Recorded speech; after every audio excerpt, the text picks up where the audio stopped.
com a mamãe de novo. Por quê? Eles começaram a anexar território para o norte e bateram lá no Canadá, onde hoje é o estado de Indiana e tal, lá no norte dos Estados Unidos. E aí, como é que os americanos e os ingleses resolvem seus problemas? Fight, war. E essa guerra, que é uma guerra muito pouco estudada, inclusive, assim, nunca vi cair em lugar nenhum de vestibular também, não tem filme, nunca vi porcaria nenhuma sobre isso. Mas tem um nome pomposo, é a Segunda Guerra de Independência, né? Second Independence War. E depois de 2 anos de pancadaria, eles traçaram aquela linha reta entre o Canadá inglês e o território americano, estadunidense, e até hoje é a mesma fronteira. Assinaram na cidade de Gandhi a paz eterna, que vai transformar essas duas nações em best friends forever. É verdade, nunca mais eles brigaram. Viraram nações aliadas e são até os dias de hoje. Mas vamos lá, pessoal. A realidade é o seguinte. Os Estados Unidos, eles têm... Por que eu falei que existia já uma vocação para uma superpotência? Porque antes dos caras consolidarem o território que nós conhecemos hoje, antes deles consolidarem esse processo conhecido como a Marcha para o Oeste, o papo deles já é um papo de chefe, tá ligado? Pô, não entendi, professor, vou te explicar. O presidente James Monroe, esse senhor aqui, ó, vai criar uma doutrina que vai levar o seu próprio nome, doutrina Monroe, que tem esse slogan muito famoso, America para os americanos, fuck Europe, não é isso? Isso aqui é uma resposta ao Congresso de Viena. Para quem lembra, que eu expliquei para vocês na semana passada, o Congresso de Viena foi uma tentativa dos países absolutistas europeus restaurarem o antigo regime, restaurarem as monarquias. E isso significa também restaurar os pactos coloniais, ou seja, reforçar e endossar a mão dura da metrópole. E aí os americanos que nem completaram a unificação ainda, já falam assim, ó, stop Europe, stop para a Europa, a América deve ser para os americanos. Então eles já se colocam na posição de liderança, se ligaram? E essa é a doutrina Monroe. Então quando o Brasil faz sua independência, qual é o primeiro país a reconhecer? Brasil, my friend, Estados Unidos. Paraguai, Argentina, Colômbia, todo mundo, qual é o primeiro país? Estados Unidos. Porque eles querem países independentes para que eles sejam a nova Europa. Para que eles agora ocupem a posição do imperialista. E é exatamente isso que eles vão fazer. Porque o grande sonho nesse momento, sem dúvida alguma, é anexar território. Eles sabem o seguinte, se eles conseguem chegar no Atlântico, chegar ao Pacífico, porque no momento da independência, eles eram 13 colôniazinhas ali, nada demais. E aí começaram já se expandindo, não é isso? Se eles chegarem ao Pacífico, eles vão chegar... Olha para os Estados Unidos hoje, pessoal. Eu quero chegar na Europa. Eu quero chegar na Ásia. Eu quero chegar na Oceania. Eu quero chegar na África. Eu quero chegar nos dois lados da América. Eles estão no centro do planeta. Por isso que eles têm base naval em Cuba, que é o portão do Atlântico. Caiu aqui o meu negócio. E eles também têm base naval no Havaí, que é o portão do Pacífico. Eles estão no centro do planeta. Se ligaram? E aí que existe essa ideia da marcha para o oeste. Vamos sair desse cantinho do Atlântico, do leste, e vamos atravessar milhões e milhões e milhões de quilômetros até chegar na Califórnia, irmão. E vamos lá ver aquelas altas ondas para formar um país que vai centralizar o mundo. Então, a expansão americana é uma expansão feita a ferro e a fogo. Não importa quem esteja no caminho. Quem tiver vai ser atropelado. Mas eles não podem fazer nada sem justificar o que eles fazem. Até hoje é assim. Ah, vamos invadir o Iraque. Por quê? Saddam Hussein está escondendo armas de destruição em massa. Invadiram o país, mataram todo mundo, não tinha arma nenhuma. Vamos invadir o Afeganistão. Por quê? Eles estão escolhendo Bin Laden. Ficaram 20 anos lá, o Bin Laden não estava no Paquistão. Então tem que ter algum argumento. E esse argumento para eles foi manifestado por ninguém mais e ninguém menos do que Deus. É isso mesmo. Deus, nosso Senhor. Por isso que é chamado de destino manifesto. É uma manifestação divina. Muitas igrejas evangélicas até hoje, elas têm essa coisa. Ah, eu tive uma revelação. Qual foi sua revelação, irmã?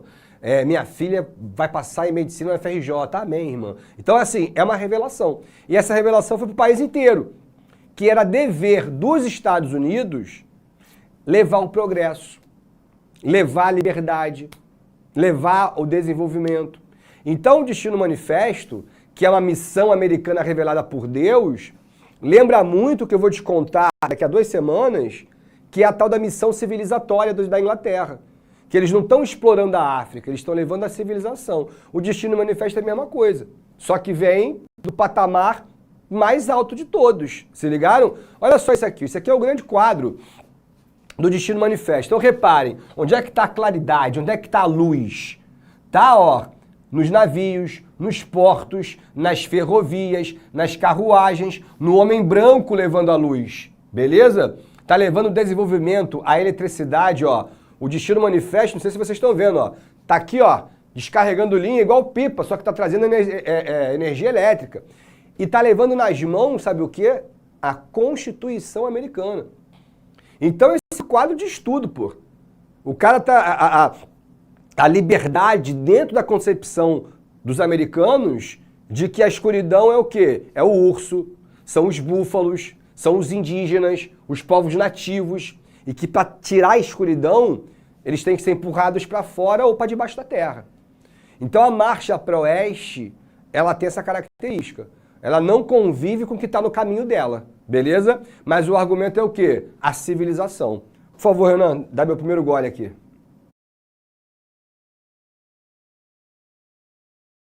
Muito obrigado. Então é o seguinte, galera. Os americanos, eles vão para o oeste e eles pegam esses territórios de 2 formas apenas. Ou eles compram, ou eles tomam, beleza? E a primeira grande compra, eu já te contei, numa outra aula, de um pequeno grande homem, chamado Napoleão Bonaparte. Em 1803, os americanos fizeram uma oferta de 25 milhões de dólares pela compra da Louisiana. Napoleão, que estava precisando de dinheiro, que queria melhorar a economia francesa e, sobretudo, queria construir o maior exército que o mundo já viu, topou a venda. E aí, o que significa isso na prática, cara? Significa que os americanos dobraram o seu território, pô. Se ligaram? Os caras dobraram o território. Então, aqui é o nascimento do que a gente chama de Velho Oeste, ou que a gente chama de Faroeste. Fair West, ok? My English. Então, galera, a parada é o seguinte, cara. Essa quantidade absurda de terra exige uma atenção muito grande. E uma atenção que o Estado americano não vai conseguir dar, pô. Pelo menos nos próximos 80 anos, até conseguir chegar, levar ferrovia, levar linha de energia, meu irmão. E aqui tem uma porrada de nações indígenas, uma porrada de vida selvagem, que os caras vão ter trabalho pra cacete. Então é vida louca. Por exemplo, eu vou dar uma aula numa cidade que eu não sei aonde, beleza? No interior de algum lugar. E aí eu chego aqui pra vocês e falo assim, pô, Renan, fui dar aula naquela cidadezinha ontem. Aí, irmão, Faroeste. O que vem na tua cabeça, Renan? Se eu falo assim, dei uma aula lá na cidade, a cidade de Faroeste. Pô, é inóspito, né? Inóspito, meio selvagem. Por quê? Porque o Estado não consegue chegar, pô.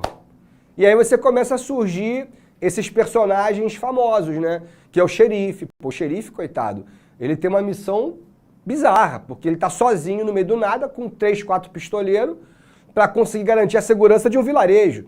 Agora, aqui vai ser um território tão inóspito que ele acaba propiciando a formação de quadrilhas, de grupos de bandidos, de pistoleiros, que vão assaltar delegações, que vão assaltar trem, que vão assaltar banco, porque o Estado não consegue prender os caras, entenderam? E aí essa ideia que a tua proteção é a tua capacidade de tiro, irmão. E aí quanto mais rápido você fica, mais você chama atenção e atrai outros pistoleiros que querem te desafiar. Quer dizer, não é uma vida fácil viver no Oeste, meu irmão. É complicado pra cacete. Então, agora a parte mais triste, sem dúvida alguma, é que o impacto da marcha desses homens brancos vai pegar muito seriamente para os povos que ali viviam. Os mais numerosos eram os Apaches, vão ser um dos mais resistentes, mas também foram os que mais morreram. E os Sioux, que eram os caras que conheciam o deserto e que tem regiões que até hoje nunca foi conquistada porque eles não conseguiam. A galera falava, cara, depois que os indígenas aprenderam a cavalgar e a atirar com arma de fogo, a coisa foi complicada, porque eles conhecem muito melhor o território. Cavalgavam sem sela, com a espingarda na mão, e, meu irmão, se viam uma delegaçãozinha branca, depois de tudo que eles sofreram, vinha aqui de cima, ó, prau, prau, prau, atirava, escalpelava a galera, e isso vai gerar uma verdadeira guerra contra a população autóctone, a população nativa, e que vai começar um grande extermínio. Chegou um momento que teve presidente, antes do Lincoln, que falou, olha, quem matar indígena ajuda a pátria. Tipo, é um ato patriótico. Então você tem extermínios de milhões deles. Assim. Uma política de aniquilação, sem dúvida alguma.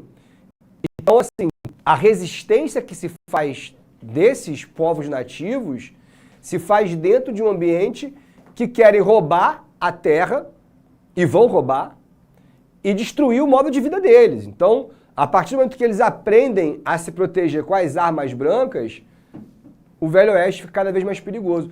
Então você tinha pistoleiros, cara, que pendurava a orelha de cada índio que ele matou.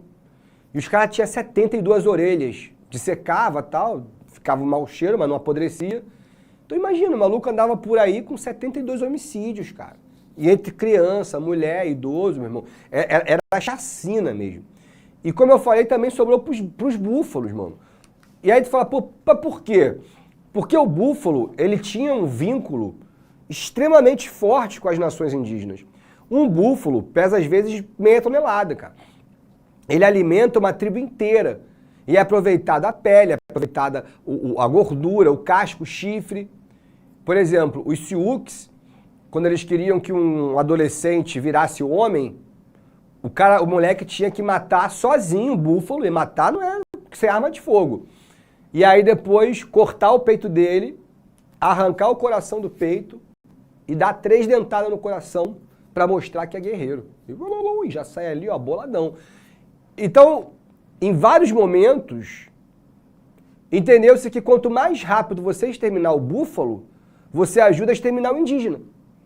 Então, o Destino Manifesto virou uma guerra contra qualquer ser vivo que fosse originário, pô. E isso vai gerar o extermínio dos búfalos. É bizarro, cara. Aqui é mais uma. O trem chegando e os búfalos atrapalhando a linha de trem, os postes de energia. Então a ideia é vamos matar esses bichos. E mataram. Tem noção que era uma população de 3 milhões de búfalos e ao final do século XIX tinha 300 nos Estados Unidos? Você tem empresas, companhias que se especializaram em matar búfalo sistematicamente. Esse cara aqui, que é o Buffalo Bill, virou funk no Rio de Janeiro, né? Búfalo, búfalo, búfalo, búfalo. Esse cara é um canalha, mano, porque ele monta uma empresa que ele levava a família americana para cavalgar pelas estepes matando búfalo. E ele se orgulhava que ele tinha contabilizado o assassinato de mais de 4 mil búfalos. Só ele, um matador profissional que ganhou dinheiro, enriqueceu, tirando a vida de animais que, porra, não tinha feito nada para ninguém.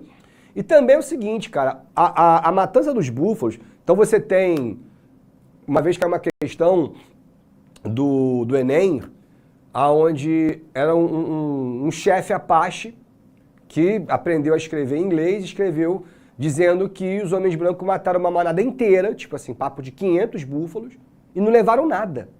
E ele ficou, mas o que aconteceu? Os caras não levaram a carne, não levaram o chifre, não levaram nada, por que mataram? E ele não entendeu que a matança dos búfalos era para prejudicar a sua própria tribo. Então, assim, qual é a ideia de matar o búfalo? É inserir a criação de gado bovino, para virar o que eles viraram hoje, um dos maiores produtores de carne bovina do mundo, compete com a gente, por exemplo. E só que lá hoje é aquela carne, né, aquele gado que cresce quase uma gaiola. Então, mas antes não, então esse gado tinha que pastar, e daí que nasce, no fim, tá errado isso aqui, é o nascimento da profissão do cowboy. O cowboy não é o pistoleiro.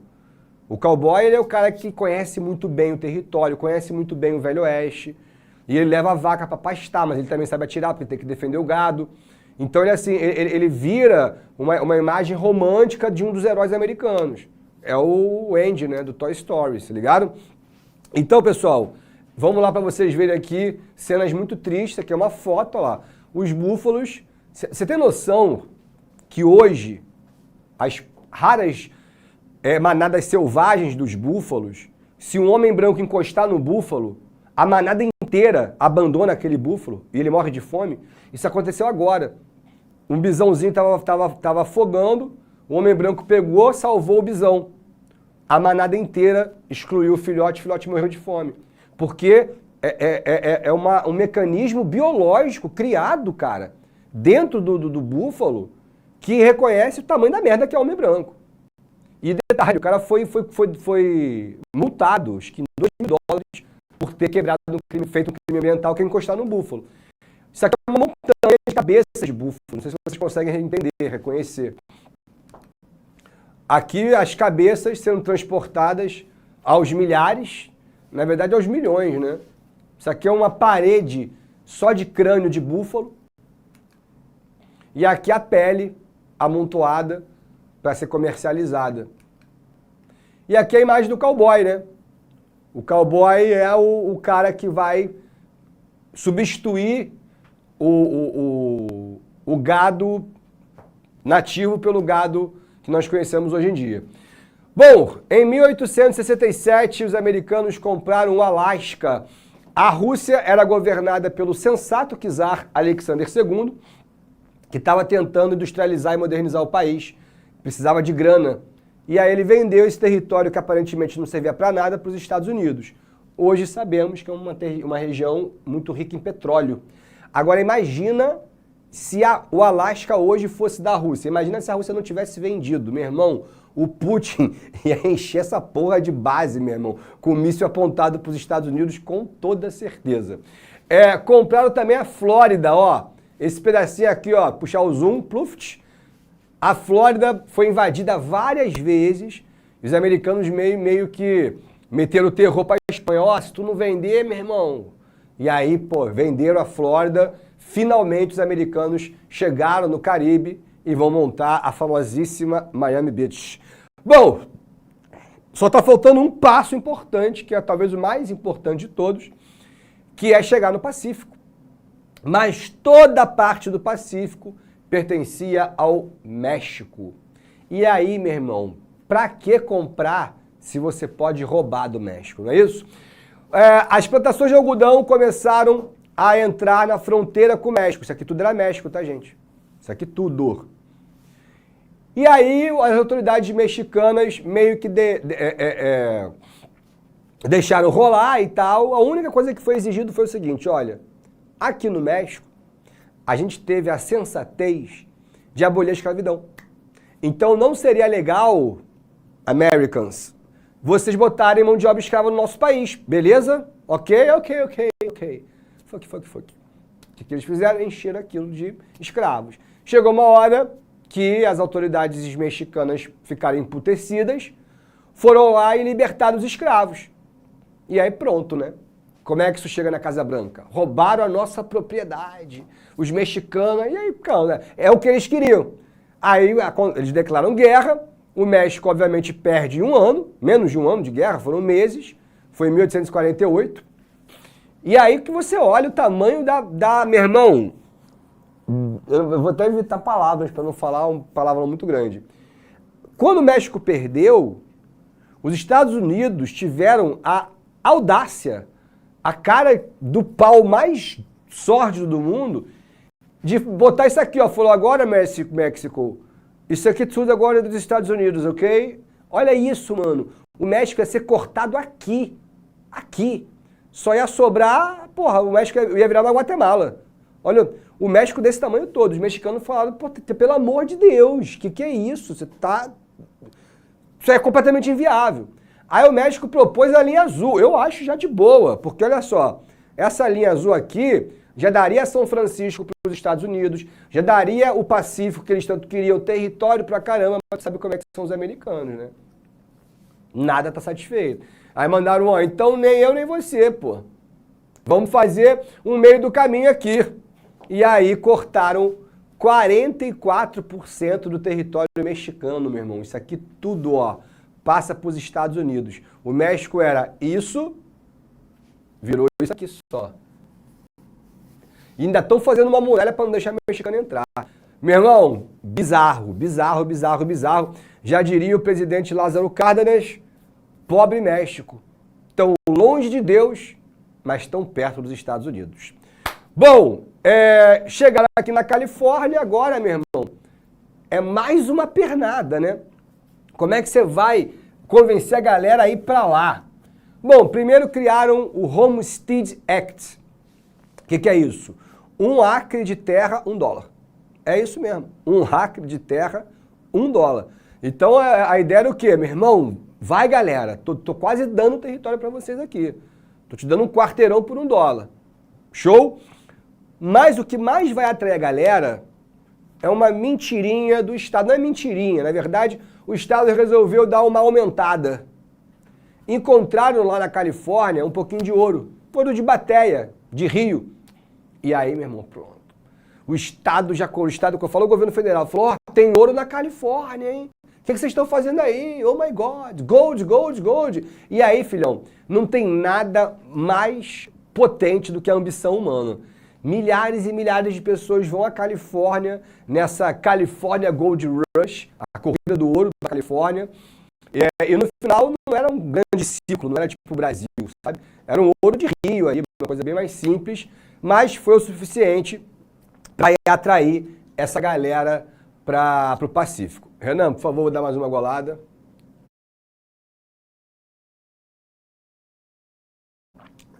Thank you, my director. Então vamos lá, pessoal. Agora vem a treta, né? Essas terras anexadas para o oeste, elas estão demonstrando que vai dar caô. Por que vai dar caô? Porque a pergunta é, essas terras, elas vão seguir o modelo norte, industrialização sem escravidão, ou o modelo do sul, plantação de algodão com escravidão? Então, eles tentaram fazer um monte de coisa. Primeiro, delimitar essa linha aqui, ó. Compromisso de Missouri. Tudo que for anexado ao norte segue o modelo do norte. Tudo que for anexado ao sul segue o modelo do sul. Vamos lembrar que isso tem origem desde a colonização.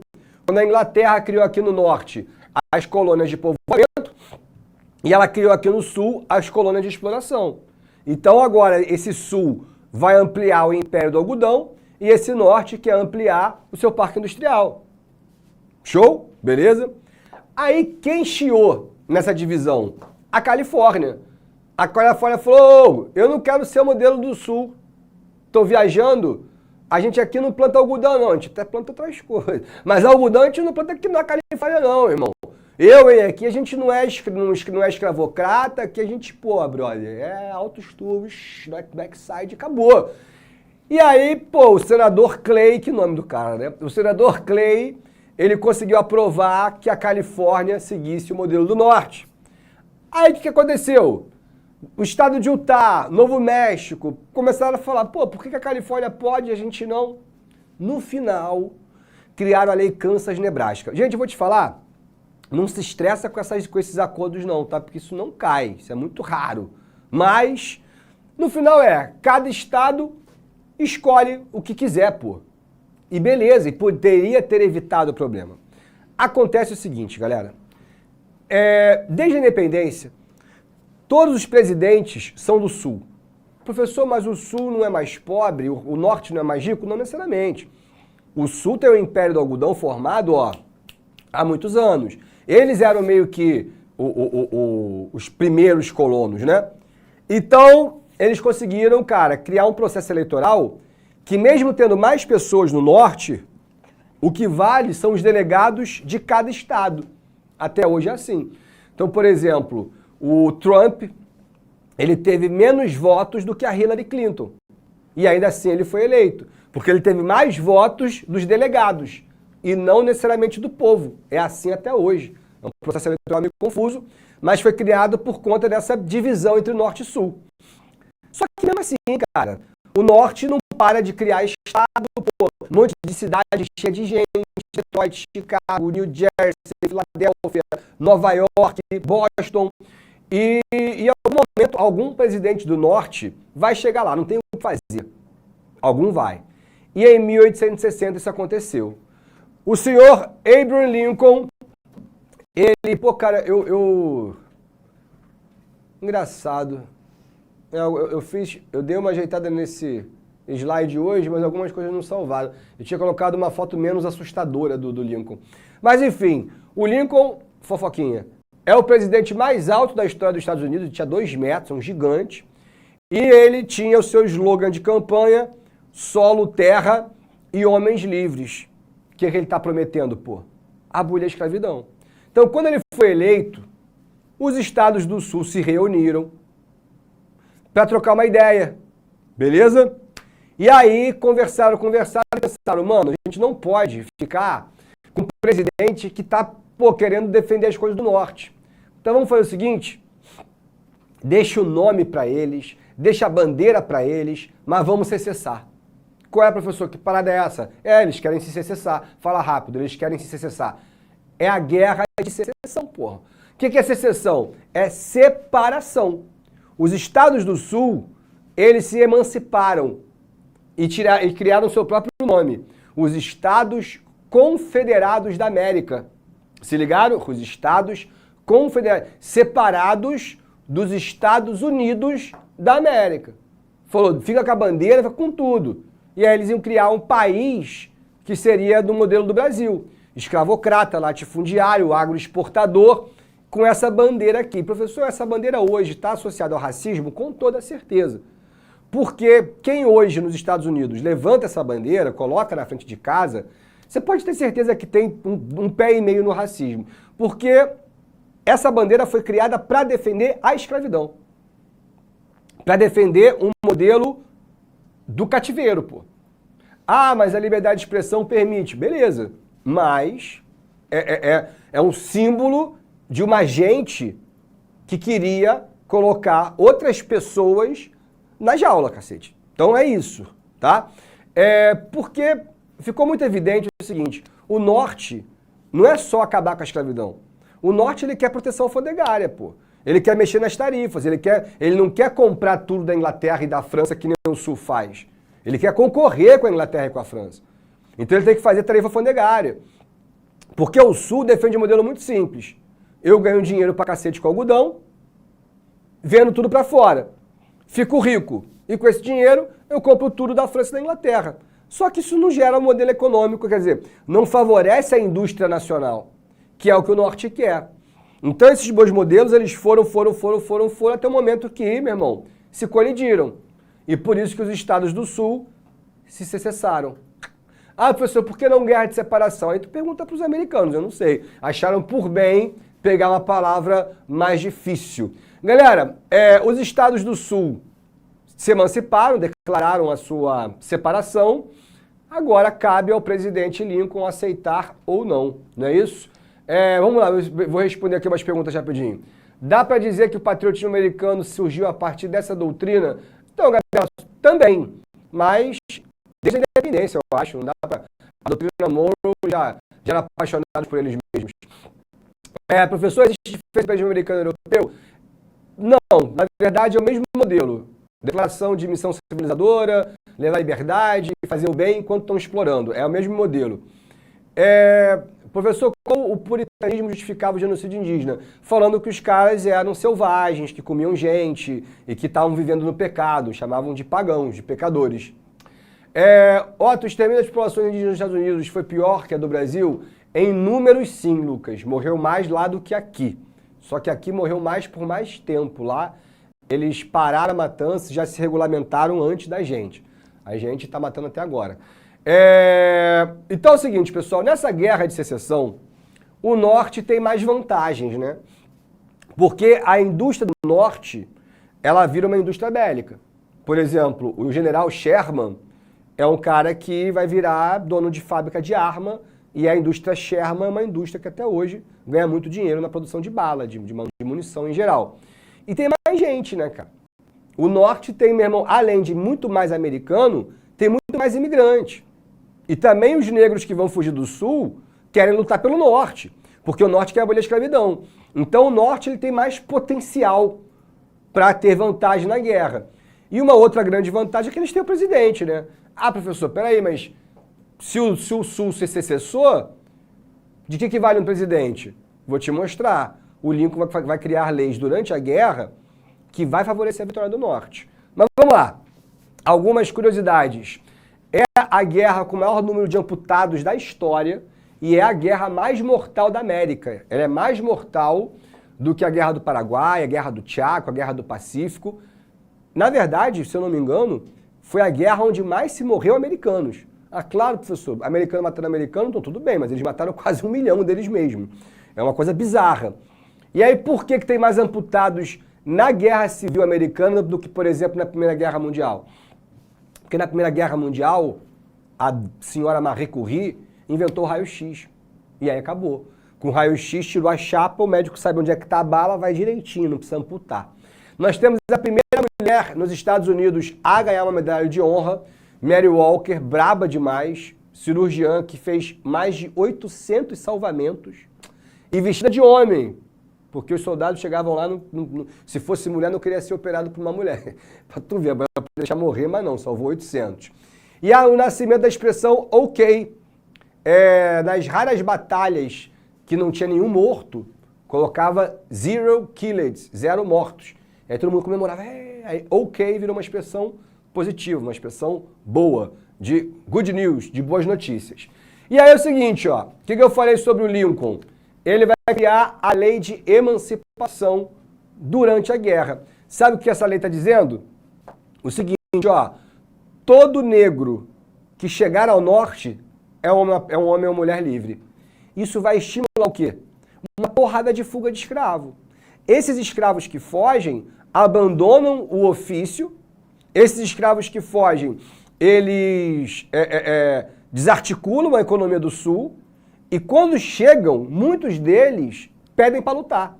Então você vai ter, no final da guerra, a formação de pelotões negros mesmo, que estão cheios de vingança, meu irmão, e que vão descer para matar geral. Então é uma guerra que se estendeu por uma resistência muito estúpida do Sul, já estava perdida, mas por atos heróicos e de orgulho, acabaram colocando-se em batalhas que morreram milhares de pessoas, e no final a guerra vai custar caro, né? Se liga, 10% de todos os homens do Norte entre 20 e 45 anos morreram, e esse número chega em 30% do Sul, cara. Então a população masculina americana morreu em média 20%. É um número assustador de uma guerra que foi até as últimas consequências. E até mesmo antes da guerra acabar,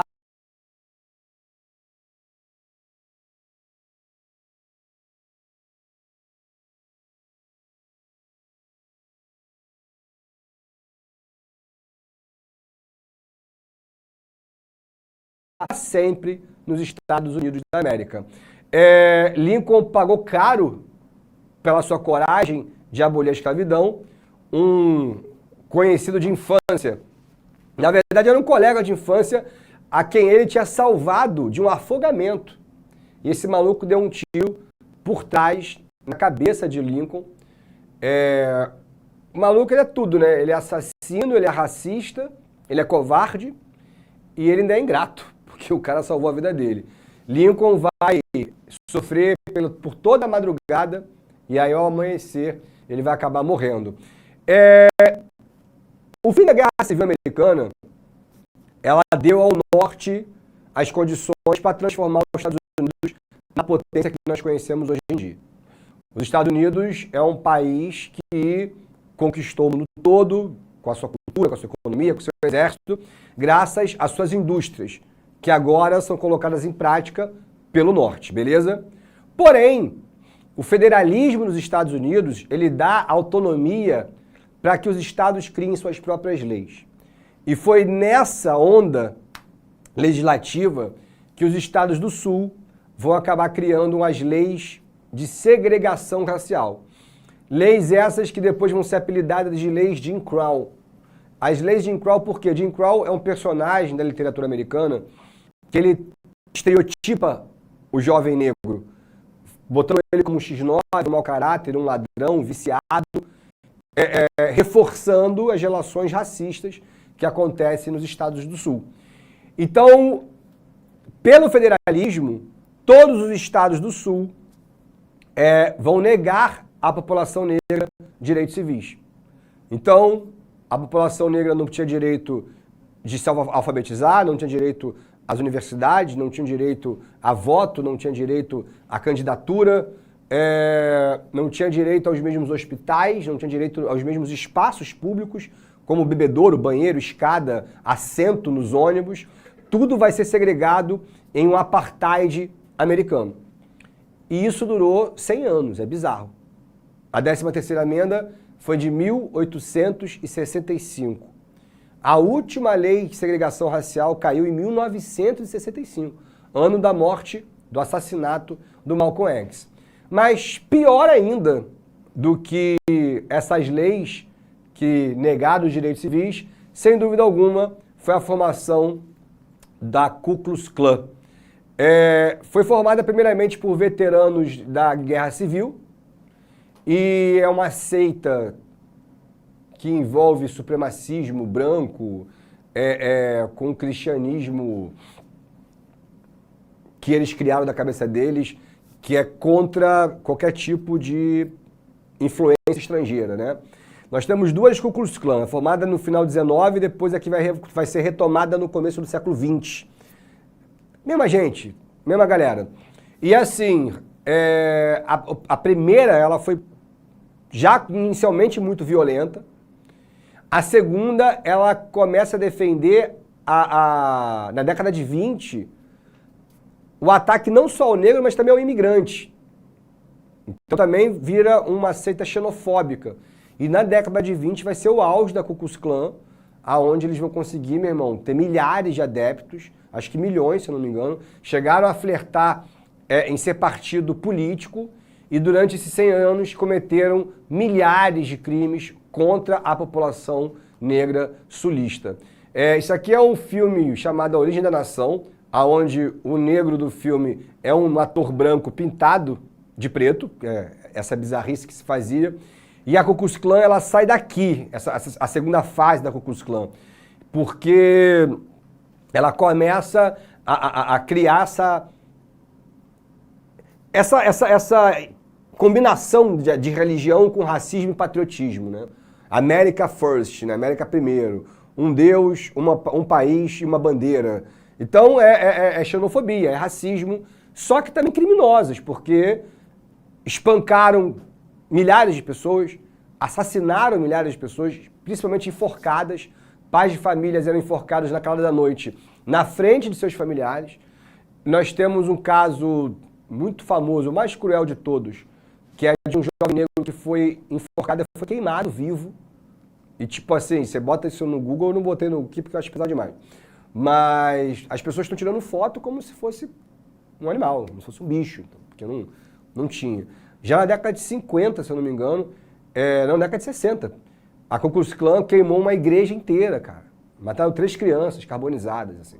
Então, essa violência, eles existem ainda, como vocês podem perceber, hoje atrelados ao neonazismo.